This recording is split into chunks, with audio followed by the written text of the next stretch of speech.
राग सोरठ बाणी भगत रविदास जी की।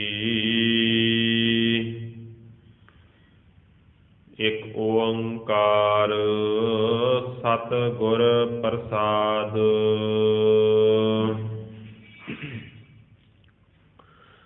जब हम होते तब तू नाही, अब तू ही मैं नाही। अनल अगम जैसे लहर में उदद, जल केवल जल माही। जब हम होते तब तू नाही, अब तू ही मैं नाही। अनल अगम जैसे लहर में उदद, जल केवल जल माही। माधवे क्या कहिए परम ऐसा, जैसा मानिए होए ना तैसा रहाउ। नरपत एक सिंहासन सोया, सुपने भया भिखारी। अशत राज बिशरत दुख पाया, सो गत भई हमारी। राज भुजंग प्रसंग जैसे हैं,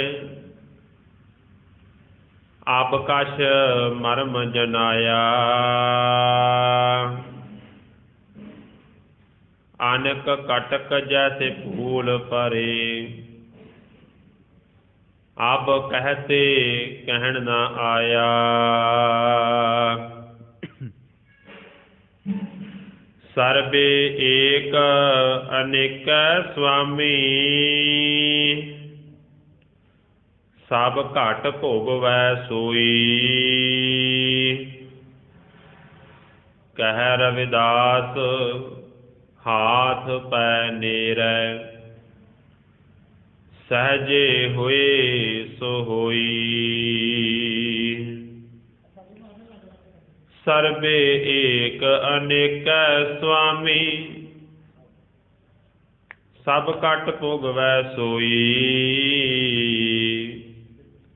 कह रविदास हाथ पै नेरै, सहजे होए सो होई।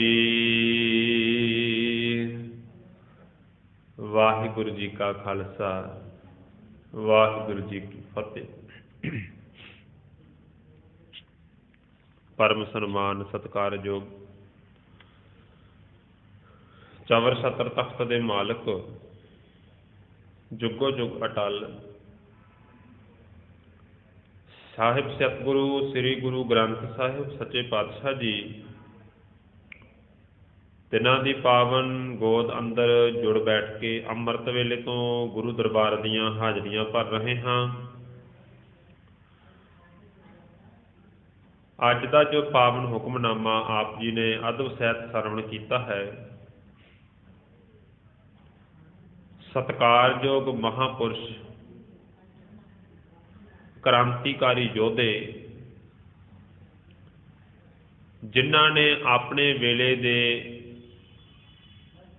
उन्हां पुजारियां ते उन्हां हकूमतां दे बनाए हुए भरम जाल नूं खंडित किया।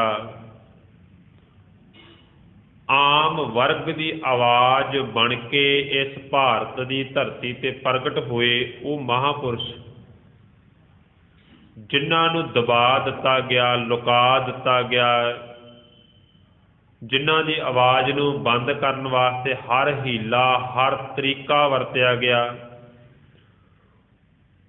ਉਹਨਾਂ ਐਸੇ ਮਹਾਨ ਯੋਧੇ ਮਹਾਂਪੁਰਸ਼ ਸਤਿਕਾਰਯੋਗ ਭਗਤ ਰਵਿਦਾਸ ਜੀ, ਜਿਨ੍ਹਾਂ ਦਾ ਅੱਜ ਇਹ ਹੁਕਮਨਾਮਾ ਧੰਨ ਗੁਰੂ ਗ੍ਰੰਥ ਸਾਹਿਬ ਪਾਤਸ਼ਾਹ ਜੀ ਦੇ ਅੰਦਰ ਜੋ ਮੌਜੂਦ ਹੈ, ਅੱਜ ਸਾਨੂੰ ਬਖਸ਼ਿਸ਼ ਹੋਇਆ ਹੈ। ਗੁਰੂ ਗ੍ਰੰਥ ਸਾਹਿਬ ਪਾਤਸ਼ਾਹ ਜੀ ਦੇ 657 ਪੰਨੇ ਉੱਪਰ ਸੁਭਾਏਮਾਨ ਹੈ। ਭਗਤ ਰਵਿਦਾਸ ਜੀ ਇੱਕ ਐਸੇ ਮਹਾਂਪੁਰਸ਼ ਹਨ ਜਿਨ੍ਹਾਂ ਨੇ ਇੱਕ ਆਮ ਵਰਗ ਦਲਿਤਾਂ ਦੇ ਵਿੱਚੋਂ, ਨੀਵੀਂ ਜਾਤੀ ਦੇ ਵਿੱਚੋਂ ਜਨਮ ਲੈ ਕੇ ਵੀ ਉਹਨਾਂ ਨੇ ਐਸੀ ਇਨਕਲਾਬੀ ਵਿਚਾਰਧਾਰਾ ਇਸ ਭਾਰਤ ਦੇ ਲੋਕਾਂ ਨੂੰ ਦਿੱਤੀ ਹੈ ਜਿਨ੍ਹਾਂ ਨੂੰ ਕਦੇ ਸੋਚਣ ਦਾ ਅਧਿਕਾਰ ਵੀ ਨਹੀਂ ਸੀ, ਜਿਨ੍ਹਾਂ ਨੂੰ ਕੁਝ ਕਰਨ ਦਾ ਅਧਿਕਾਰ ਵੀ ਨਹੀਂ ਸੀ, ਜਿਨ੍ਹਾਂ ਨੇ ਕਦੇ ਸੋਚਿਆ ਵੀ ਨਹੀਂ ਸੀ ਕਿ ਅਸੀਂ ਕੁਝ ਅੱਗੇ ਵੱਧ ਸਕਾਂਗੇ, ਅੱਗੇ ਕੁਝ ਕਰ ਸਕਾਂਗੇ, ਅੱਗੇ ਕੁਝ ਨਵਾਂ ਸੋਚ ਸਕਾਂਗੇ। ਐਸੇ ਹਾਲਾਤਾਂ ਦੇ ਵਿੱਚ ਉਹ ਭਗਤ ਰਵਿਦਾਸ ਜੀ ਦਾ ਜਨਮ ਹੋਇਆ। ਅੱਜ ਵੀ ਜਦੋਂ ਕਿਤੇ ਤੁਸੀਂ ਇਲਾਕਿਆਂ ਦੇ ਵਿੱਚ ਝਾਤੀ ਮਾਰੋ ਨਾ, ਜਿਹੜੇ ਲੋਕ ਖੁਦ ਮੱਝਾਂ ਗਾਵਾਂ ਨੂੰ ਢੋਣ ਦਾ ਕੰਮ ਕਰਦੇ ਨੇ, ਜਿਹੜੇ ਪਸ਼ੂ ਮਰ ਚੁੱਕੇ ਨੇ, ਉਹਨਾਂ ਦਾ ਰਹਿਣ ਸਹਿਣ ਕੁਝ ਇੱਦਾਂ ਦਾ ਹੋ ਜਾਂਦਾ ਹੈ। ਉਹਨਾਂ ਦੇ ਕੱਪੜਿਆਂ ਦੇ ਵਿੱਚੋਂ ਵੀ ਬਦਬੂ ਆਉਣ ਲੱਗ ਪੈਂਦੀ ਆ, ਘਰਾਂ ਦੇ ਵਿੱਚੋਂ ਵੀ ਬਦਬੂ ਆਉਣ ਲੱਗ ਪੈਂਦੀ ਆ, ਕਿਉਂਕਿ ਕੰਮ ਚੰਮਦਾ ਹੈ ਉਹਨਾਂ ਦਾ। ਚੰਮ ਨੂੰ ਢੋਣਾ, ਮਰੇ ਪਸ਼ੂਆਂ ਨੂੰ ਚੁੱਕ ਕੇ ਲਿਆਉਣਾ, ਸਾਂਭ ਸੰਭਾਲ ਕਰਨੀ, ਉਹਨਾਂ ਦਾ ਜੀਵਨ ਸ਼ੈਲੀ ਕੁਝ ਇੱਦਾਂ ਦੀ ਹੋ ਜਾਂਦੀ ਹੈ ਕਿ ਉਹਨਾਂ ਦੇ ਹੱਥਾਂ ਪੈਰਾਂ ਦੇ ਵਿੱਚੋਂ ਉੱਦਾਂ ਦੀ ਸਮੈਲ ਆਉਣ ਲੱਗ ਪੈਂਦੀ ਹੈ, ਖੱਲ ਦੀ, ਚੰਮ ਦੀ, ਮਾਸ ਦੀ, ਇੱਦਾਂ ਦੀ ਸਮੈਲ ਆਉਣ ਲੱਗ ਪੈਂਦੀ ਹੈ। ਐਸੇ ਲੋਕਾਂ ਦੇ ਕੋਲ ਇਲਾਕੇ ਦੇ ਲੋਕ ਜਿਹੜੇ ਨੇ ਉਹ ਬੈਠਣ ਵਾਸਤੇ ਰਾਜੀ ਨਹੀਂ ਹੁੰਦੇ, ਉਹਨਾਂ ਦੇ ਨਾਲ ਕੋਈ ਨਾਤਾ ਜੋੜ ਕੇ ਛੇਤੀ ਰਾਜੀ ਨਹੀਂ ਹੁੰਦਾ, ਉਹਨਾਂ ਦੇ ਨਾਲ ਗੱਲ ਕਰਕੇ ਕੋਈ ਰਾਜੀ ਨਹੀਂ ਗਾ, ਕੋਈ ਖੁਸ਼ ਨਹੀਂ ਹੁੰਦਾ, ਕੋਈ ਫਕਰ ਮਹਿਸੂਸ ਨਹੀਂ ਕਰਦਾ ਕੋਈ ਇਹਨਾਂ ਦੇ ਨਾਲ ਕਿ ਇਹੋ ਜਿਹੇ ਲੋਕਾਂ ਦੇ ਨਾਲ ਅਸੀਂ ਮੱਥਾ ਮਾਰੀਏ। ਪਰ ਫਿਰ ਵੀ ਐਸੇ ਸਮੇਂ ਦੇ ਵਿੱਚ, ਐਸੇ ਇਲਾਕਿਆਂ ਦੇ ਵਿੱਚ ਧੰਨ ਗੁਰੂ ਗ੍ਰੰਥ ਸਾਹਿਬ ਪਾਤਸ਼ਾਹ ਜੀ ਦੇ ਵਿੱਚ ਜਿਨ੍ਹਾਂ ਮਹਾਂਪੁਰਸ਼ਾਂ ਦੀ ਬਾਣੀ ਦਰਜ ਹੈ, ਸਤਿਕਾਰਯੋਗ ਭਗਤ ਰਵਿਦਾਸ ਜੀ, ਭਗਤ ਕਬੀਰ ਜੀ, ਭਗਤ ਨਾਮਦੇਵ ਜੀ, ਭਗਤ ਧੰਨਾ ਜੀ ਅਤੇ ਇਤਿਆਦਿਕ ਜਿੰਨੇ ਵੀ ਇਹ ਮਹਾਂਪੁਰਸ਼ ਹੋਏ ਨੇ 15 ਭਗਤ, ਇਹ ਸਾਰੇ ਜਿਹੜੇ ਨੇ ਉਹ ਨੀਵੀਂ ਜਾਤਾਂ ਦੇ ਵਿੱਚੋਂ ਮੰਨੇ ਜਾਣ ਵਾਲੇ ਸਨ। ਭਗਤ ਰਵਿਦਾਸ ਜੀ ਦਾ ਕੰਮ ਸੀ ਚੰਮ ਗੰਢਣਾ, ਚੰਮ ਬੁਣਨਾ। ਚੰਮ ਦਾ ਕੰਮ ਹੋਣ ਕਰਕੇ ਉਹਨਾਂ ਨੂੰ ਚਮਿਆਰ ਕਹਿਣ ਲੱਗ ਪਏ ਕਿ ਚਮਿਆਰ ਹੈ, ਤੇ ਚਮਿਆਰ ਨੂੰ ਛੇਤੀ ਮੂੰਹ ਨਹੀਂ ਲਾਉਣਾ, ਉਹ ਨੀਵੀਂ ਜਾਤੀ ਦੇ ਵਿੱਚ ਮੰਨਿਆ ਜਾਣਾ, ਨੀਵੀਂ ਜਾਤੀ ਦੇ ਵਿੱਚ ਗਿਣਿਆ ਜਾਣਾ, ਕਿਉਂਕਿ ਇੱਕੋ ਗੱਲ ਵਾਰ-ਵਾਰ ਕਹੀ ਜਾਣੀ, ਕਹਿ ਕਹਿ ਕੇ ਟਾਂਚਾਂ ਮਾਰੀ ਜਾਣੀਆਂ, ਜਲੀਲ ਕਰੀ ਜਾਣਾ, ਵਾਰ-ਵਾਰ ਇੱਕੋ ਗੱਲ ਕਹੀ ਜਾਣੀ। ਫਿਰ ਭਗਤ ਰਵਿਦਾਸ ਜੀ ਨੇ ਉਸ ਗੱਲ ਦਾ ਜਵਾਬ ਦੇਣ ਵਾਸਤੇ ਆਪਣੀ ਬਾਣੀ ਦੇ ਵਿੱਚ ਇੱਕ ਸ਼ਬਦ ਬੜਾ ਪਿਆਰਾ ਦਰਜ ਕਰ ਦਿੱਤਾ। ਭਗਤ ਰਵਿਦਾਸ ਜੀ ਕਹਿੰਦੇ ਤੁਸੀਂ ਮੈਨੂੰ ਚਮਿਆਰ ਕਹਿੰਦੇ ਹੋ ਕਿਉਂਕਿ ਮੈਂ ਚੰਮ ਦਾ ਕੰਮ ਕਰਦਾ, ਤੁਸੀਂ ਮੈਨੂੰ ਚਮਿਆਰ ਕਹਿ ਦਿੱਤਾ, ਮੈਂ ਚੰਮ ਦਾ ਕੰਮ ਕਰਦਾ ਹਾਂ, ਪਰ ਫਿਰ ਵੀ ਮੈਂ ਇਹ ਗੱਲ ਦੱਸ ਦੇਵਾਂ, ਜੇ ਚੰਮ ਦਾ ਕੰਮ ਕਰਦਾ ਹੈ ਤਾਂ ਮੇਰੀ ਇਹ ਕਿਰਤ ਹੈ, ਮੇਰਾ ਇਹ ਕੰਮ ਹੈ। ਜੇਕਰ ਇਹ ਚਮਿਆਰ ਚੰਮ ਦਾ ਕੰਮ ਨਾ ਕਰਨ, ਜੇ ਇਹ ਤੁਹਾਡੇ ਘਰਾਂ ਦੇ ਵਿੱਚੋਂ ਮਰੇ ਹੋਏ ਪਸ਼ੂ ਨਾ ਚੁੱਕਣ, ਜਾਂ ਜਿੱਥੇ ਕਿਤੇ ਕੋਈ ਪਸ਼ੂ ਮਰ ਜਾਂਦਾ ਹੈ ਉੱਥੋਂ ਨਾ ਚੱਕ ਕੇ ਇੱਕ ਜਗ੍ਹਾ ਤੇ ਸੰਭਾਲ ਨਾ ਕਰਨ, ਤਾਂ ਆਲੇ ਦੁਆਲੇ ਹਾਲ ਵੇਖ ਲਓ ਕੀ ਹੋ ਸਕਦਾ। ਜੇ ਮਰੇ ਪਸ਼ੂ ਉੱਦਾਂ ਹੀ ਪਏ ਰਹਿਣ ਉੱਥੇ ਹੀ, ਜੇ ਉਹਨਾਂ ਦੀ ਸਾਂਭ ਸੰਭਾਲ ਨਾ ਹੋਵੇ ਤਾਂ ਆਲੇ ਦੁਆਲੇ ਵੇਖੋ ਕੀ ਹਾਲਾਤ ਹੋ ਸਕਦੇ ਨੇ, ਬਿਮਾਰੀਆਂ ਫੈਲ ਸਕਦੀਆਂ ਨੇ, ਬਦਬੂ ਫੈਲ ਸਕਦੀ ਹੈ, ਇਸ ਤੋਂ ਇਲਾਵਾ ਹੋਰ ਵੀ ਕਈ ਤਰ੍ਹਾਂ ਦੇ ਨੁਕਸਾਨ ਹੋ ਸਕਦੇ ਨੇ। ਜੇਕਰ ਕੋਈ ਮਰੇ ਹੋਏ ਪਸ਼ੂਆਂ ਦੀ ਸੰਭਾਲ ਕਰਦਾ ਹੈ, ਇਹ ਬਹੁਤ ਵੱਡੀ ਸੇਵਾ ਹੈ, ਕਿਉਂਕਿ ਉਸ ਵੇਲੇ ਦੇ ਜਿਹੜੇ ਵੱਡੇ ਲੋਕ ਨੇ, ਉੱਚੀਆਂ ਜਾਤਾਂ ਵਾਲੇ ਲੋਕ ਨੇ, ਹਾਕਮ ਸ਼੍ਰੇਣੀ ਦੇ ਲੋਕ ਨੇ, ਜਿਹੜੇ ਧਰਮ ਦੇ ਠੇਕੇਦਾਰ ਬਣ ਚੁੱਕੇ ਸਨ, ਉਹ ਇਹ ਗੱਲ ਕਹਿਣ ਲੱਗ ਪਏ ਕਿ ਨੀਵੀਂ ਜਾਤ ਵਾਲੇ ਨੇ, ਇਹਨਾਂ ਨੂੰ ਮੂੰਹ ਨਹੀਂ ਲਾਉਣਾ। ਭਗਤ ਰਵਿਦਾਸ ਜੀ ਕਹਿੰਦੇ ਮੈਂ ਤਾਂ ਸਿਰਫ ਕਿਰਤ ਕਰਦਾ, ਕੰਮ ਕਰਦਾ ਹੈ, 10 ਨੌਆਂ ਦੀ ਕਿਰਤ ਕਰਕੇ ਆਪਣਾ ਪਰਿਵਾਰ ਪਾਲਦਾ ਹੈ, ਆਪਣੀ ਪੇਟ ਪੂਰਤੀ ਕਰਦਾ ਹੈ, ਮੈਂ ਕੋਈ ਇਹੋ ਜਿਹਾ ਕੰਮ ਨਹੀਂ ਕਰਦਾ ਜਿਹਦਾ ਕਰਕੇ ਮੈਨੂੰ ਕੋਈ ਧੱਕੇ ਦਾ ਸ਼ਿਕਾਰ ਹੋਣਾ ਪਵੇ ਕੋਈ।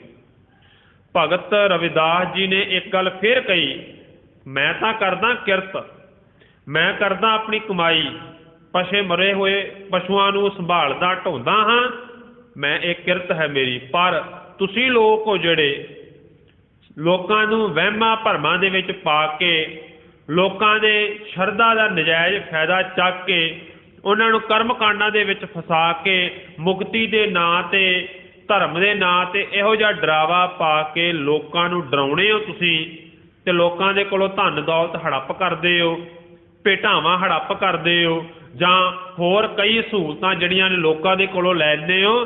ਤੁਸੀਂ ਕਾਹਦੀ ਖਾਤਰ ਕਰਦੇ ਹੋ? ਤੁਸੀਂ ਵੀ ਤਾਂ ਆਪਣੇ ਸਰੀਰ ਦੇ ਚੰਮ ਦੀ ਖਾਤਰ ਹੀ ਕਰ ਰਹੇ ਹੋ ਕਿ ਤੁਹਾਡਾ ਸਰੀਰ ਦਾ ਜਿਹੜਾ ਚੰਮ ਹੈ ਥੋੜ੍ਹਾ ਜਿਹਾ ਵੱਧ ਫੁੱਲ ਜਾਵੇ। ਮੈਂ ਤਾਂ ਮਰੇ ਹੋਏ ਪਸ਼ੂਆਂ ਦਾ ਚੰਮ ਸੰਭਾਲਦਾ ਹਾਂ, ਪਰ ਜਿਹੜਾ ਤੁਸੀਂ ਚੰਮ ਦੀ ਸੰਭਾਲ ਕਰ ਰਹੇ ਹੋ, ਆਪਣੇ ਢਿੱਡ ਦੀ ਪੂਰਤੀ ਵਾਸਤੇ ਸਾਰਾ ਕੁਝ ਕਰ ਰਹੇ ਹੋ। ਮੈਂ ਤਾਂ ਇੱਕ ਕਿਰਤ ਕਰਦਾ ਹਾਂ, ਮੈਂ ਤਾਂ ਜਾਤ ਤੋਂ ਹੀ ਚਮਾਰ ਹਾਂ, ਪਰ ਤੁਸੀਂ ਤਾਂ ਸਰੀਰ ਕਰਕੇ ਵੀ ਚਮਾਰ ਬਣ ਗਏ। ਚਮਰਟਾ ਗਾਂਠ ਨਾ ਜਣਈ ਲੋਕ ਕਠਾਵੇਂ ਪਨਹੀ। ਮੈਨੂੰ ਤਾਂ ਚੰਮ ਕੱਢਣਾ ਵੀ ਨਹੀਂ ਆਉਂਦਾ, ਮੇਰੇ ਕੋਲ ਤਾਂ ਚੰਮ ਆ ਜਾਂਦਾ, ਮੈਂ ਤਾਂ ਜੁੱਤੀ ਗੰਢ ਦਿੰਦਾ ਹੈ, ਉਹੀ ਤੁਸੀਂ ਆਪਣੇ ਪੈਰਾਂ ਦੇ ਵਿੱਚ ਪਾ ਲੈਂਦੇ ਹੋ।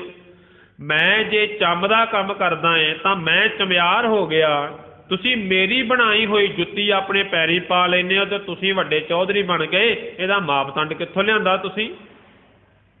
ਮੈਂ ਚੰਮ ਦਾ ਕੰਮ ਕੀਤਾ ਤੇ ਨੀਵੀਂ ਜਾਤ ਵਾਲਾ, ਮੇਰੀ ਬਣਾਈ ਹੋਈ ਜੁੱਤੀ ਤੁਸੀਂ ਆਪਣੇ ਪੈਰੀ ਪਾ ਲਈ, ਤੁਸੀਂ ਉੱਚੀ ਜਾਤ ਵਾਲੇ ਹੋ ਗਏ। ਇਹ ਮਾਪਦੰਡ ਕਿੱਥੋਂ ਲਿਆਂਦਾ? ਜੁੱਤੀ ਗੰਢਣ ਵਾਲਾ ਨੀਵਾਂ ਤੇ ਜੁੱਤੀ ਪਾਉਣ ਵਾਲਾ ਉੱਚਾ ਕਿਵੇਂ ਹੋ ਗਿਆ? ਭਗਤ ਰਵਿਦਾਸ ਜੀ ਨੇ ਇਹ ਸਾਰੀ ਵਿਚਾਰਧਾਰਾ ਨੂੰ ਉਸ ਵੇਲੇ ਦੇ ਲੋਕਾਂ ਨੂੰ ਇਹ ਗੱਲ ਸਮਝਾਈ ਸੀ ਵਾਰ-ਵਾਰ, ਪਰ ਹੌਲੀ ਹੌਲੀ ਜਦੋਂ ਆਮ ਵਰਗ ਵੀ ਇਸ ਗੱਲ ਦੇ ਵਿੱਚ ਸੁਚੇਤ ਹੋਇਆ ਕਿ ਗੁਰੂ ਜਿਹੜਾ ਇਸ ਸੰਸਾਰ ਦੇ ਵਿੱਚ ਗਿਆਨ ਵੰਡਣ ਵਾਲਾ ਇੱਕੋ ਇੱਕ ਐਸਾ ਮਹਾਂਪੁਰਸ਼ ਆਇਆ ਹੈ ਜਿਸ ਨੇ ਸਾਡੀ ਹੋਂਦ ਨੂੰ ਦੁਬਾਰਾ ਤੋਂ ਫਿਰ ਬਰਕਰਾਰ ਕੀਤਾ ਹੈ, ਸਾਨੂੰ ਦੁਨੀਆ ਦੇ ਵਿੱਚ ਆਪਣਾ ਰੁਤਬਾ ਵਿਖਾਇਆ ਹੈ। ਭਗਤ ਰਵਿਦਾਸ ਜੀ ਨੇ ਉਸ ਵੇਲੇ ਦੇ ਜਿਹੜੇ ਮੌਕੇ ਦੇ ਪੁਜਾਰੀ ਨੇ ਜਾਂ ਮੌਕੇ ਦੇ ਜਿਹੜੇ ਹਾਕਮ ਨੇ, ਉਹਨਾਂ ਨੇ ਇਹ ਗੱਲ ਵਾਰ-ਵਾਰ ਐਲਾਨ ਕਰ ਦਿੱਤੀ ਕਿ ਨੀਵੀਂ ਜਾਤ ਵਾਲਿਆਂ ਨੂੰ ਕੋਈ ਅਧਿਕਾਰ ਨਹੀਂ ਕਿ ਉਹ ਧਰਮ ਦਾ ਕੰਮ ਕਰਨ। ਉਹਨਾਂ ਨੂੰ ਕੋਈ ਅਧਿਕਾਰ ਨਹੀਂ ਕਿ ਉਹ ਮੰਦਿਰ ਦੇ ਵਿੱਚ ਆ ਕੇ ਆਪਣੀ ਆਰਤੀ ਉਤਾਰ ਲੈਣ, ਆਪਣੀ ਕੋਈ ਪੂਜਾ ਭੇਟਾ ਕਰ ਲੈਣ, ਕੋਈ ਨਮਸਕਾਰ ਕਰ ਲੈਣ।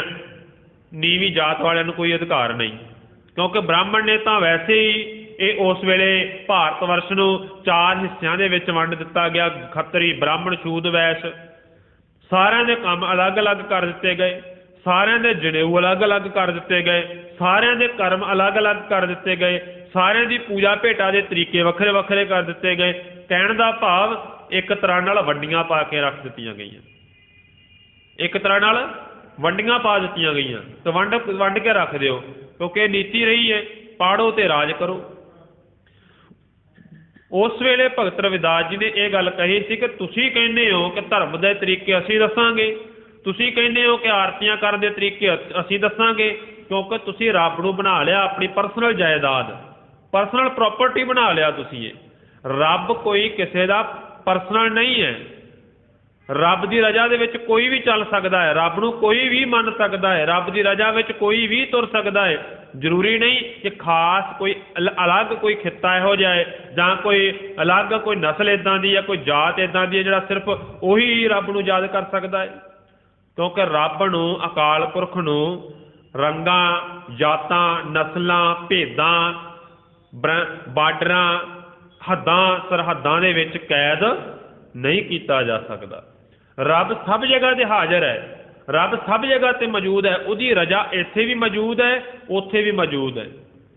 ਕੋਈ ਇਹੋ ਜਿਹੀ ਜਗ੍ਹਾ ਨਹੀਂ ਹੈਗੀ ਜਿਸ ਜਗ੍ਹਾ ਦੇ ਉੱਪਰ ਅਕਾਲ ਪੁਰਖ ਦਾ ਹੁਕਮ ਨਾ ਵਰਤਦਾ ਹੋਵੇ। ਪਰ ਬਾਬਾ ਭਗਤ ਰਵਿਦਾਸ ਜੀ ਨੇ ਇਹ ਗੱਲ ਦੇ ਉੱਪਰ ਜ਼ੋਰ ਲਾ ਦਿੱਤਾ ਗਿਆ ਕਿ ਤੁਸੀਂ ਕਹਿੰਦੇ ਹੋ ਕਿ ਰੱਬ ਨੂੰ ਅਸੀਂ ਮੰਨਾਂਗੇ, ਰੱਬ ਦੀ ਆਰਤੀ ਅਸੀਂ ਉਤਾਰਾਂਗੇ, ਤੁਸੀਂ ਕਹਿੰਦੇ ਹੋ ਨਾ, ਪਰ ਰੱਬ ਤੁਹਾਡੇ ਪਰਸਨਲ ਪ੍ਰਾਪਰਟੀ ਨਹੀਂ ਹੈ, ਰੱਬ ਤੁਹਾਡੇ ਬਾਪ ਦਾ ਨਹੀਂ ਹੈ ਕਿ ਤੁਸੀਂ ਆਪਣੀ ਮਰਜ਼ੀ ਦੇ ਨਾਲ। ਕਿਉਂਕਿ ਇਹ ਗੱਲ ਕਹਿਣੀ ਬੜੀ ਬੇਬਾਕੀ ਵਾਲੀ ਗੱਲ ਸੀ ਕਿ ਰੱਬ ਤੁਹਾਡੇ ਪਿਓ ਦੀ ਜਾਇਦਾਦ ਨਹੀਂ। ਆਪਣ ਬਾਪੇ ਨਾ ਹੀ ਕਿਸੇ ਕੋ ਭਾਵਨ ਕੋ ਹਰ ਰਾਜਾ। ਰੱਬ ਤਾਂ ਉਹਨਾਂ ਦੇ ਹਿਰਦਿਆਂ ਦੇ ਵਿੱਚ ਵਸਦਾ ਜਿਨ੍ਹਾਂ ਦੇ ਹਿਰਦੇ 'ਚ ਭਾਵਨਾ ਹੁੰਦੀ ਹੈ।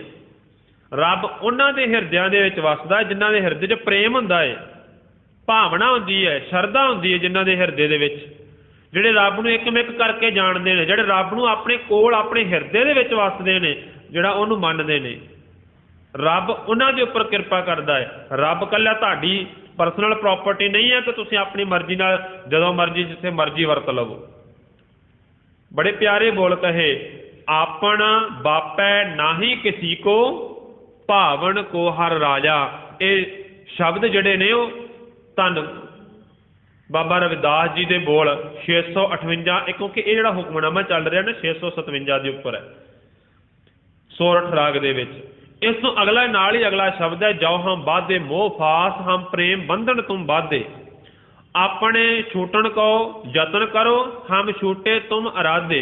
इस शब्द दे विच भी बाबा रविदास जी ने बड़ी बेवाकी दे नाल सारी विचार नूं जिहड़ी उस वेले ब्राह्मणां ने फैलाई हुई सी उन्हां दी विचारधारा नूं खंडन कीता कि मैं तां मोह फास दे विच वज्झा होया सी, पर तूं प्रेम दे विच वज्झा होया सी। रब नूं कहा जो हम बाधे मोह फास, जदों तो मैं मोह दी जेवरी दे विच मोह दे संगल च वज्झा होया है। हम प्रेम बंधन तुम बाधे, बाद विच पता लगा कि तू मोह दे विच नहीं बज सकदा, तैनूं बनना होवे ते इक्को तरीका है, तैनूं असीं प्रेम दी रस्सी दे नाल बन सकदे। हम प्रेम बंधन तुम बाधे, अपने छूटण को यतन करो। मैं तो अपने वालों बड़ा यतन किया, नहीं छुट्टिया। हम छूटे तुम अराधे, रब्बा मैं तैनूं याद किया ते मैं मेरा तां छुटकारा होया, नहीं तो मैं अपने हंकार दे विच वज्झा होया सी, मेरा छुट्टण का कोई तरीका नहीं सी सुझ रहा। तैनूं जदों याद किया उदों मेरे अंदर का छुटकारा हो गया। फिर नाल क्या, माधवे जानत हों जैसी तैसी, मैं जानता हाँ सब इस ऐसिया तैसिया तरीके नूं जो कुछ इत्थे चल रहा है। अब कहा करोगे ऐसी, हुण तू की करेगा रब्बा, क्योंकि एक प्रेम की भाषा दे विच रब नूं गल कीती, प्रेम की भाषा दे नाल गल कीती रब दे नाल, क्योंकि रब नूं एक सीधे तरीके नाल गल कीती। क्योंकि भगत रविदास जी ते अकाल पुरख दे विच कोई बहुता फर्क नहीं, वो सीधियां गल्लां कर रहे हैं भगत रविदास जी अकाल पुरख दे नाल कि मैनूं जानदा पता रब्बा मैं तू किदां दा हैगा, तैनूं बन्नण दा तरीका मैनूं पता की है, तू होर तां सीधे तरीके नाल काबू नहीं आउंदा, पर इक्को तरीका है रब्बा तैनूं काबू करन दा, की तू प्रेम दी रस्सी च वजदा आ के प्रेम का संगल तेरे गल पाउणा पैंदा है, फिर तू मेरे कोल आउणा। सीधी बल भाषा दे विच भगत रविदास जी, क्योंकि जदों गल कीती ना तोही मोही मोही तोही अंतर कैसा, भगत रविदास जी कहंदे मेरे दे विच ते तेरे विच ते तेरे विच ते मेरे विच फर्क कुछ हैगा, क्योंकि जिहदे विच कोई फर्क ना होवे, प्रेम भावना होवे एक दूजे, क्योंकि दोस्त होण ना एक इकट्ठे एक दूजे दे साझा होण, इकट्ठियां गल्लां बातां होण इकट्ठियां, फिर उहदे नाल सीधी भाषा 'च गल कीती जांदी है। फिर भगत रविदास जी भी अकाल पुरख दे नाल सीधी भाषा 'च गल करदे कि तोही मोही मोही तोही अंतर कैसा हैगा, कोई फर्क तेरे विच मेरे विच, मेरे विच तेरे विच कोई फर्क हैगा। कनक कटक जिवें सोना है ते सोने दे गहणे आ, दोनों दे विच कोई फर्क नहीं है, बस थोड़े समय बाद ते सोने ने अपना रूप बदल के गहणिਆਂ दे विच कर लिया, ढाल के वेखो दोबारा फिर सोना ही बन जाता।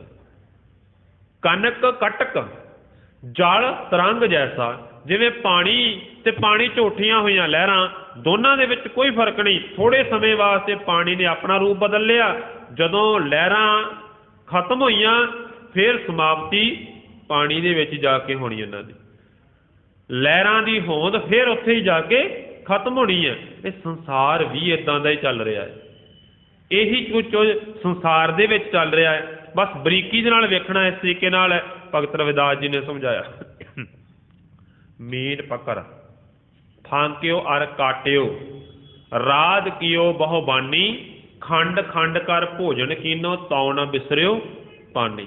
एक मच्छी की उदाहरण दी, कहते मच्छी नूं पकड़िया, मच्छी नूं पानी चों कढ़िया, पकड़िया, उन्होंने साफ किया धोता, उन्होंने कट लिया गया, उन्होंने छोटे छोटे पीस करके ते उन्होंने भुन लिया गया, पका लिया गया, पका के प्लेट से धर के ते थोड़ा थोड़ा करके खा लिया। खाधा पेट दे विच गई मच्छी, ते जिहड़ा पेट दे विच मच्छी जाती है उसे शरीर नूं वार वार प्यास भी लगती है। मच्छी का सुभाव कि पानी दे विच रहना है, उहदा संबंध पानी है, पानी तो बिना वो जिउंदी नहीं रहिंदी। भगत रविदास जी कहते सुभाव इदां दा है मच्छी का कि जे उहनूं कट भी दवो पेट 'च भी चले जावे दोबारा फिर वो पानी मंगेगी। मीन मच्छी, मीन पकड़ फांक्यो साफ करना, अर काट्यो काट भी लिया, राध कियो बहु बानी, अलग अलग तरीकों के नाल उन्होंने छिल छलैया कर लिया, खंड खंड कर छोटे छोटे पीस कर करके खंड खंड कर भोजन कीनो भोजन कर लिया। तो ना बिसरियो पानी, पेट च जाने तो बाद भी फिर उस इंसान को प्यास भी लगेगी जिहदे पेट दे विचों गई है। इदां दा संबंध अकाल पुरख दे नाल बयान कीता। तुसीं भावें मैनूं तंग कर दवो, भावें तुसीं वढ दिओ, भावें तुसीं कट दिओ, भावें तुसीं अपनी जात बरादरी चों बाहर कढ दिओ, पर मेरा संबंध अकाल पुरख दे नाल इदां, भावें हुण मैनूं वढ दिओ टुक दिओ, पर मेरा संबंध अकाल पुरख दे नाल हुण टुट नहीं सकदा। ये भगत रविदास जी ने उस वेले मौके दे पुजारियां नूं एक तरह का चैलेंज कीता सी। अगली पंक्ति दे विच भगत रविदास जी ने फिर उस गल नूं चैलेंज करके वड्डी भाषा 'च गल कीती। आपन बापै नाही किसी को, ये अकाल पुरख तुहाडे प्यो दी जायदाद नहीं, भावन को हर राजा। वो प्रेम भावना वालियां नूं अकाल पुरख मिलदा है। मोह पटल सब जगत व्यापिओ, भगत नहीं संतापा। दुनिया के लोग भावें मोह दे विच बजे होण, रब दे प्यारे हमेशा उहदी रजा दे विच रहिंदे ने, उहदे हुक्म दे विच रह के चलदे ने। कह रविदास भगत एक बाढ़ी, अब ए कास्यों कहिए, जा कारण हम तुम आराधे, सो दुख अजहू सही है।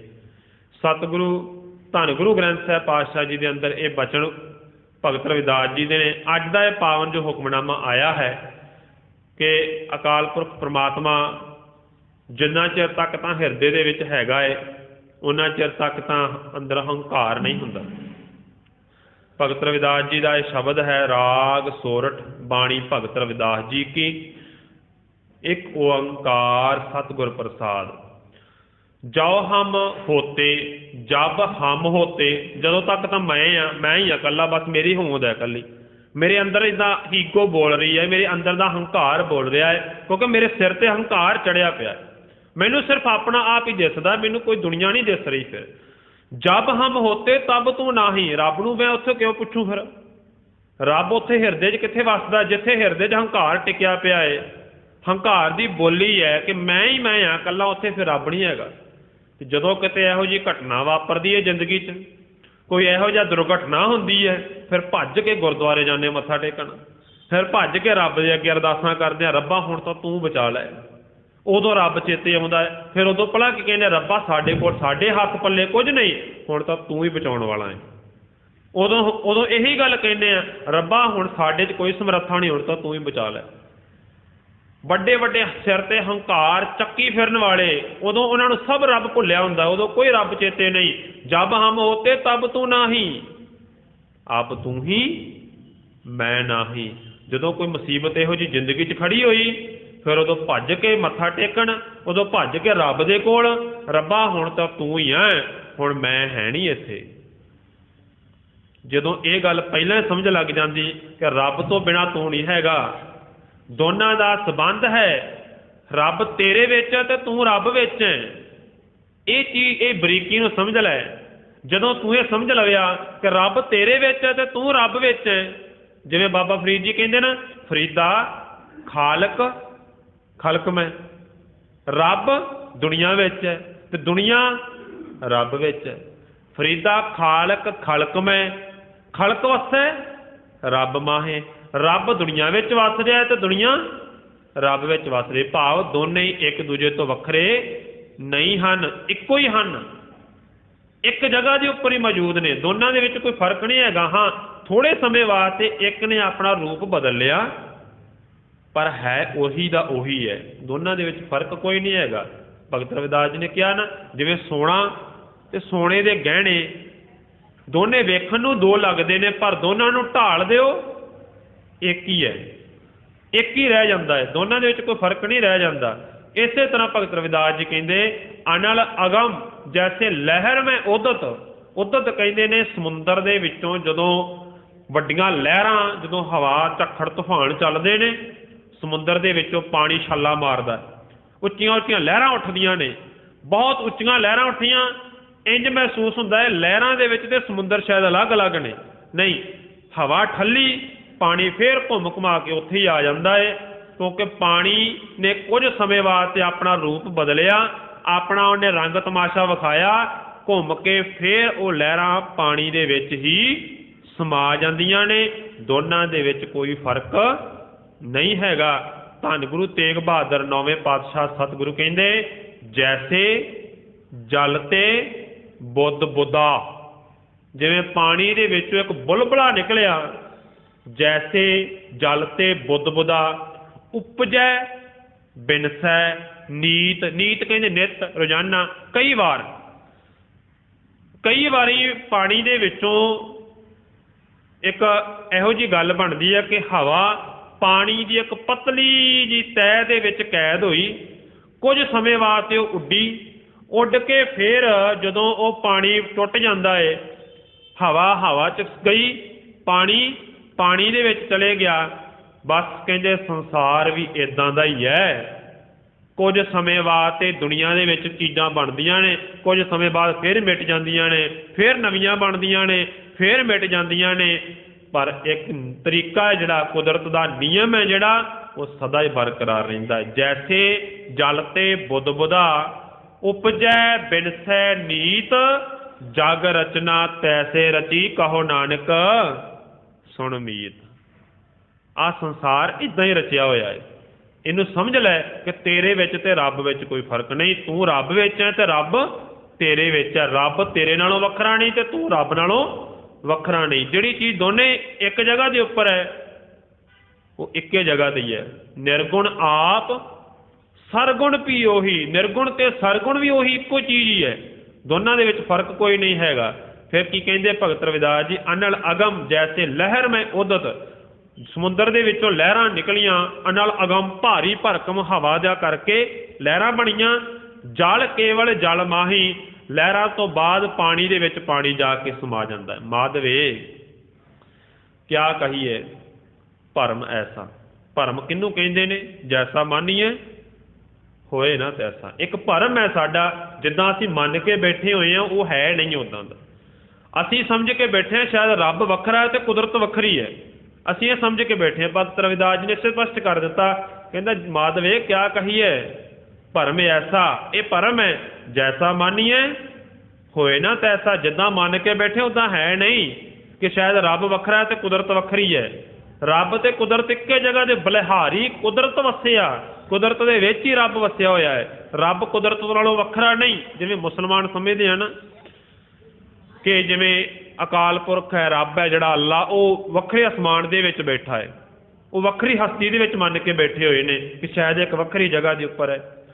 कुछ हिंदू वीर ये गल मन के बैठे कि जिहड़ा अकाल रब है वो एक मंदिर दे विच ही वसिया होया, रब मंदिर तो बाहर नहीं हैगा किते भी। इस गल नूं स्पष्ट करदियां होइयां धन गुरु ग्रंथ साहिब पातशाह जी दे जो बचन ने उन्होंने ये गल कही है कि जिद्दां तू समझ के बैठा उदां है नहीं, रब इदां ही है। जिवें समुद्र दे विच ते पानी दे विच कोई फर्क नहीं है, सोने दे विच ते गहणे दे विच कोई फर्क नहीं है, इसे तरह ही अकाल पुरख दे विच ते कुदरत दे विच कोई फर्क नहीं है। कुदरत ने अकाल पुरख पैदा किया है, अकाल पुरख च ही कुदरत वस रही है। खरीदा खालक खलक में खलक वसे रब माहे। दुनिया दे विच रब है, रब दे विच ही दुनिया है। फिर अगे भगत रविदास जी ने फिर की समझाया, कहते एक भुलेखा पै गया सानू। नरपत एक सिंघासन सोया सुपने भया भिखारी। कहते एक राजा जिहदे कोल राज भाग बहुत वड्डा है, लौ लश्कर बहुत ज़्यादा है, धन दौलत बेशुमार है, कई इलाकों से उहदा राज है। रात नूं किते सुत्ता पिया सुपना आ गया उहनूं। सुपने दे विच होया कि सुपने दे विच इहो जिहा सुपना आया कि है सी राजा, असल विच वो राजा है। सुपने दे विच की बन गया? भिखारी जिहड़ा दर दर ते मंगदा फिरदा है। पल्ले सब कुछ हैगा है, कोल सब कुछ हैगा है, सुपना इहो जिहा बना के बैठ गया कि वह दर दर ते मंगदा फिर रहा, भिखारी बन चुका है। नरपत एक सिंघासन सोया सुपने भया भिखारी। अछत राज बिशरत दुख पाया सोगत भई हमारी। कहते कोल सब कुछ राज भाग हैगा है, पर सुपना इहो जिहा आया अपने असलीयत नालों टुट गया, सुपनमई जिंदगी दे विच पहुंच गया। सुपनमई जिंदगी दे विच जाके पता लगा मैं तो भिखारी बन गया। अख जदों खुली पता लगा वो तो सुपना ही सी। असल विच तां मैं राजा ऐ। सुपने दे विच ओह दुखी होया, कहंदे हालात साडी भी इदां दी है, सब कुछ हुंदियां सुंदियां भी साडे कोल असीं दुखी होए पए आ, सब कुछ साडे कोल हैगा है, सब कुछ साडे कोल मौजूद है, फिर भी असीं दुखी हैं। गुरु ग्रंथ साहिब दे कोल आउण वाला भी दुखी है, क्यों? क्योंकि रब नूं अंदरों पहचानना सी। जिहड़ा अमृत दी भाल असीं कर रहे हैं, वो तां हिरदे दे विच बैठा होया है। घर ही मैं अमृत भरपूर है, मन मुखा साध ना पाया, ज्यों कस्तूरी मिर्ग ना जाने, भरम दा भरम भुलाया। कहंदे हिरनी दी नाभी दे विच कस्तूरी हुंदी है, लभदा किते होर फिरदा है जाके। घर दे विच सब कुछ मौजूद है, लभदा बाहरों जाके है। राजे दे कोल सब कुछ मौजूद है, सुपनमई जिंदगी दे विच पहुंच गया, सुपने दे विच भिखारी बन गया, नाले हुण कलपी जांदा है, नाले हुण दुखी होई जांदा है। रब तां इत्थे है, रब तां कोई वखरी जगह दे उपर नहीं है। भगत रविदास जी कहंदे तां ही तां असीं दुखी होए पए ने, तां ही तां इह हालात साडे बणे पए ने। असीं रब नूं शायद वखरी जगह ते जाके मन रहे हैं, रब तां हिरदे च वस रिहा है, रब तां हिरदे दे विच मौजूद है। घट घट मैं हर जू बसै, संतन कहियो पुकार, रब तां हिरदे दे विच वस रहा। असीं रब नूं अपने हिरदे तो बाहर लभ रहे हैं जाके, कि शायद असीं उत्थे जाके लभीए, शायद सानूं तां सुख मिल जावे। भगत रविदास जी ने फिर बचन कहे, कहंदे एक भुलेखा तुहाडा होर दूर कर देवां, कि शायद ये जिहड़ा भुलेखा मन च पिया होया कि रब साडे नालों वखरा है, जां रब किसी वखरी हस्ती दे विच जगह दे उपर मौजूद बैठा होया है। भगत रविदास जी कहंदे आओ समझावां, राज भुजंग प्रसंग जैसे हैं। प्रसंग कहंदे ने कोई कहानी, कोई जिवें प्रसंग चलदे ने, कोई किस्से कहानियां चलदे ने, एक प्रसंग दा नाम। कहंदे राज, राज कहंदे ने रस्सी नूं, इत्थे राज दा अर्थ रस्सी है। भगत रविदास जी दे ये बोल जिहड़े ने बचन ने, इत्थे राज नूं अर्थ नूं रस्सी दे विच लिया। राज, राज करन नूं भी कहंदे ने, कित्थों तक राज है, किहड़ा एरिया, कित्थों तक तेरा राज चलदा है, एक राज वो भी है।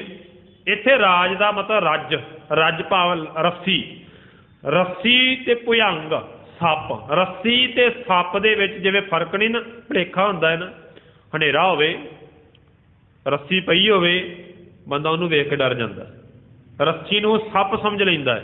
पर जदों अखां खुलदियां ने, जदों चानण हुंदा है, फिर की पता लगता है जिन्हों मैं सप समझ के बैठा है वो असल में की सी, रस्सी।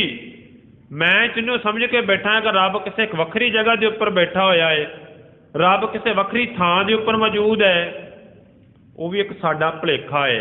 भगत रविदास जी ने यह भुलेखा कढ़न वास्ते ये एग्जाम्पल दी, राज भुजंग प्रसंग जैसे हैं।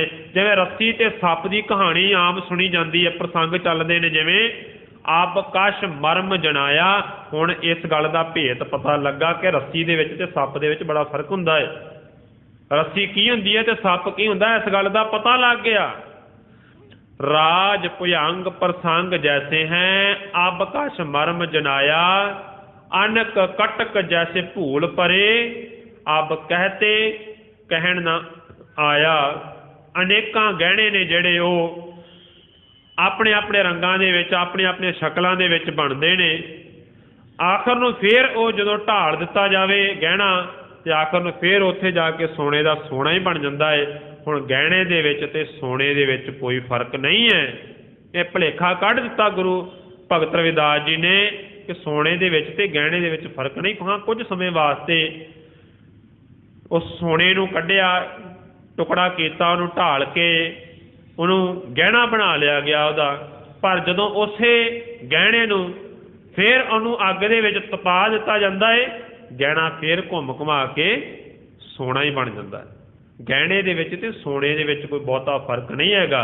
ਅਕਾਲ ਪੁਰਖ ਦੇ ਵਿੱਚ ਤੇ ਕੁਦਰਤ ਦੇ ਵਿੱਚ ਕੋਈ ਫਰਕ ਨਹੀਂ ਹੈਗਾ। ਕੁਦਰਤ ਤੇ ਅਕਾਲ ਪੁਰਖ ਇੱਕੋ ਹੀ ਨੇ, ਵੱਖਰੇ ਵੱਖਰੇ ਨਹੀਂ ਗੇ, ਇੱਕੋ ਹੀ ਨੇ। ਨਿਰਗੁਣ ਆਪ, ਸਰਗੁਣ ਵੀ ਉਹੀ, ਇੱਕੋ ਹੀ ਚੀਜ਼ ਹੀ ਹੈ ਦੋਨੇ। ਦੋਨਾਂ ਦੇ ਵਿੱਚ ਕੋਈ ਫਰਕ ਨਹੀਂ ਹੈ, ਨਾ ਹੀ ਦੋ ਨੇ, ਹੈ ਇੱਕ ਹੈ। ਤੇ ਇੱਕ ਦੀ ਗੱਲ ਕੀਤੀ ਹੈ, ਸਭਨਾ ਜੀਆਂ ਕਾ ਇੱਕ ਦਾਤਾ, ਇੱਕੋ ਦੀ ਗੱਲ ਕੀਤੀ ਸੀ, ਦੋ ਨਹੀਂ ਸੀ ਉੱਥੇ, ਇੱਕੋ ਹੀ ਹੈ। ਜਿਵੇਂ ਇੱਕ ਸਰੀਰ ਹੈ, ਸਰੀਰ ਦੇ ਵਿੱਚ ਅਸੀਂ ਕੀ ਕਹਿੰਦੇ ਆ, एक अख है, एक नक है, एक मूँह है, एक हाथ है, एक पैर है। कि ये सारे वक्रे वक्रे ने, शरीर तो वक्रे वक्रे ने? नहीं, ये सारिया चीज़ां रल के, सारे अंग जुड़ के ही एक कंप्लीट शरीर हुंदा है। सारा कुछ रल के ही एक शरीर बनता है। ना शरीर दे नालों अख वखरी है, ना शरीर नालों हथ वखरा है, ना शरीर नालों पैर वखरा है, ना ही शरीर नालों कोई दंद, पैर, कोई पेट, कुछ वखरा नहीं। सारी एक जगह के उपर मौजूद है, तो सारा कुछ रल के ही एक शरीर बनया है। पातशाह ने खुद कहा, भगत रविदास जी खुद कहते हैं, सर्ब है एक अनेक स्वामी। है एको ही है, सारिਆਂ ਦੇ ਵਿੱਚ ਇੱਕੋ ही है, सब कुछ ਇੱਕੋ चीज़ ही है, पर ਉਹਦੇ रंग रूप ਵੱਖਰੇ ਵੱਖਰੇ ਨੇ, चीज़ां ਵੱਖਰੀਆਂ ਵੱਖਰੀਆਂ ने। है ਇੱਕੋ ही है, अनेकों तरीकों के विच, अनेकों रूपों के विच पसरिया पिया है। जो सारे एक जगह के उपर इकट्ठे कर लवो, है एको ही रह जाना है। अणक भांत होए पसरिया, अखीर ते की है? नानक एक अंकार। अनेकों रूपों के विच पसरिया पिया है, खलारा वह वक्री वक्री जगह के उपर है। कीता पसाओ, पसारा खिलारिया उन्हें, एको गवाओ, एक दा करके पसारा सारे पासे खिलारिया उन्हें। है एको ही है, पर खलारा वक्रे वक्रे रूपों के खिलारिया उन्हें। सर्ब है एक, सब कुछ एको ही है। अनेक है स्वामी, वो स्वामी अनेकों रूपों के पसरिया होया है। सब घट भोगवै सोई, पर भोग सब तरीकों का रहा। भाव सब जगह के उपर वरत रहा है, सब जगह के उपर उसकी रजा चल रही है, सब जगह के उपर उसका हुक्म चल रहा है एको हुक्म। वो एक छोटे जे किणके दे विच भी वसिया होया है, किणके च भी उसका हुक्म चल रहा है, एक बहुत बड़े ब्रह्मंड दे विच भी उसका हुक्म चल रहा है। वो वड्डे नूं भी उदां ही वेखदा है, छोटे नूं भी उदां ही वेखदा है। अकाल पुरख अमीर गरीब नहीं वेखदा, अकाल पुरख रंग नस्ल जात भेद नहीं वेखदा, अकाल पुरख कोई देश मजहब कौम नहीं वेखदा। अकाल पुरख तो सब नूं एक निगाह दे नाल वेखदा है। जिद्दां तू कहना है कि मेरे उपर रब की कृपा हो जाए, रब कल्ले कल्ली तेरे उपर ही नहीं करनी कृपा, रब की कृपा सारिਆਂ ਦੇ उपर है। ਉਹਦੇ ਵਿੱਚ कीड़े मकौड़े भी आ जाते हैं, जीव जंतु भी आ जाते हैं। रब की कृपा तो सूरज चंद्रमा के उपर भी हैगी है, पर सूरज चंद्रमा ने कदे नहीं कहा मेरे उपर कृपा कर। सूरज चंद्रमा अपनी कृपा लैण वास्ते उसकी रजा दे विच चलदे ने, असीं रजा च घट चलदे हां, कृपा वध लैण दीआं तलाशां करदे हां। बस इन्ना कुछ फर्क है। सूरज चंद्रमा भी उसकी रजा दे विच चल रहे हैं। गावण गावण तुदनो पवन पानी बैसंतर, गावे राजा धर्म द्वारे, गावण तुदनो चित्त गुप्त लिख जानन, लिख लिख धर्म विचारे। सब कुछ उसकी रजा दे विच ही चल रहा है। कोट ब्रह्मंड को ठाकुर स्वामी, सर्ब जियां का दातारे, प्रतिपालै नित सार संभालै। वो सब की पालना करता है, सारिਆਂ ਦੀ संभाल करता है। वो एक दो खास जातां के उपर नहीं करता कि शायद एक मनुख जात इहो जी है कि उसके उपर ही रब की कृपा होगी तां वो करूगा कुछ नहीं। रब की कृपा सब के उपर है। सबने सर्ब एक अनेक स्वामी, सब घट भोगवै सोई। ते रब रहिंदा किथे है? रब किसे किस जगह के उपर वस रहा है? शायद कोई सतवें आसमान के उपर। भगत रविदास जी ने यह भी भुलेखा कढ़ दिता, कह रविदास हाथ पै नेड़ै, हत्थां पैरां तू भी नेड़े है। इन्ना क नेड़े, इन्ना क मौजूद कि सब तो नेड़े हथ पैर हुंदे ने। कहंदे रब इस तों भी नेड़े रहिंदा। फिर रहिंदा कित्थे आ? बिल्कुल उत्थे रहिंदा है जिथों तक तू सौखा पहुँच जावे, आराम नाल, जिथे तैनूं घालना घालण की लोड़ भी ना पवे। बिल्कुल तेरे हिरदे दे विच, तेरे सुरत दे विच ही रब बैठा है, तेरे कोल ही रब बैठा है, तेरे अंदर ही है रब। उहदा हुक्म, उहदी रजा तेरे अंदर, तेरे कोल ही चल रही है। हत्थां पैरां तो भी नेड़े है तेरे। तू किन्ना क नेड़े हो सकदा है अपने आप वेख तू। पर रब कहंदे इन्ना नेड़े है तेरे, इन्ना कोल है तेरे। भगत रविदास जी, भगत कबीर जी का एक बड़ा प्यारा बोल है, कहंदे रब नूं उच्चियां आवाज़ां मार मार के की सुनाउणा है? उच्ची उच्ची बोलदा है तू रब नूं, रब रब कूकदा है कि रब्बा मेरे कोल आ जा, रब्बा मेरे कोल आ जा। रब नूं तां बुलाना जे रब तेरे तो दूर होवे ते। रब तां बिल्कुल तेरे नेड़े है। ਜਦੋਂ ਰੱਬ ਤੇਰੇ ਨੇੜੇ ਹੈ, ਤੇਰੇ ਕੋਲ ਹੈ, ਤੇ ਤੈਨੂੰ ਉੱਚੀ ਉੱਚੀ ਬੋਲਣ ਦੀ ਲੋੜ ਨਹੀਂ। ਉੱਚੀ ਉੱਚੀ ਤਾਂ ਬੋਲ ਜੇ ਰੱਬ ਤੇਰੇ ਨੇੜੇ ਨਹੀਂ ਹੈਗਾ। ਭਗਤ ਕਬੀਰ ਜੀ ਨੇ ਇਹ ਬਚਨ ਕਹੇ ਨੇ, ਰੱਬ ਤੇਰੇ ਨੇੜੇ ਹੈ, ਕੋਲ ਹੈ ਬਿਲਕੁਲ, ਉੱਚੀ ਉੱਚੀ ਬੋਲਣ ਦੀ ਲੋੜ ਨਹੀਂ ਗੀ। ਸੋ ਭਗਤ ਰਵਿਦਾਸ ਜੀ ਕਹਿੰਦੇ, ਕਹਿ ਰਵਿਦਾਸ ਹਾਥ ਪੈ ਨੇਰਾ, ਮਿਲਦਾ ਕਿਵੇਂ ਹੈ? ਸਹਿਜੇ ਹੋਏ ਸੋ ਹੋਈ। ਜਿਸ ਹਿਰਦੇ 'ਚ ਸਹਿਜ ਹੈ, ਜਿਸ ਹਿਰਦੇ 'ਚ ਪ੍ਰੇਮ ਹੈ, ਜਿਸ ਹਿਰਦੇ ਦੇ ਵਿੱਚ ਪ੍ਰਭੂ ਪ੍ਰਤੀ ਪਿਆਰ ਹੈ, ਉਸ ਹਿਰਦੇ ਦੇ ਵਿੱਚ ਰੱਬ ਹੈ, ਉਸ ਹਿਰਦੇ ਦੇ ਵਿੱਚ ਪ੍ਰਭੂ ਹੈ, ਉਸ ਹਿਰਦੇ ਵਿੱਚ ਅੱਲਾ ਵਸ ਰਿਹਾ ਹੈ, ਖੁਦਾ ਉੱਥੇ ਵਸ ਰਿਹਾ ਹੈ ਜਿੱਥੇ ਪਰਮਾਤਮਾ ਹੈ। ਸਾਚ ਕਹੂੰ ਸੁਣ ਲਿਓ ਸਬੈ, ਜਿਨ ਪ੍ਰੇਮ ਕੀਓ ਤਿਨ ਹੀ ਪ੍ਰਭ ਪਾਇਓ। ਸਤਿਗੁਰੂ ਜੀ ਰਹਿਮਤਾਂ ਕਰਨ। ਧੰਨ ਗੁਰੂ ਗ੍ਰੰਥ ਸਾਹਿਬ ਪਾਤਸ਼ਾਹ ਜੀ ਦਾ ਇਹ ਪਾਵਨ ਹੁਕਮਨਾਮਾ ਗੁਰੂ ਗ੍ਰੰਥ ਸਾਹਿਬ ਜੀ ਦੇ 657 ਪੰਨੇ ਉੱਪਰ ਭਗਤ ਰਵਿਦਾਸ ਜੀ ਦਾ ਬਚਨ ਹੈ।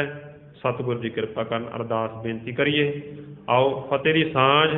ਵਾਹਿਗੁਰੂ ਜੀ ਕਾ ਖਾਲਸਾ, ਵਾਹਿਗੁਰੂ ਜੀ ਕੀ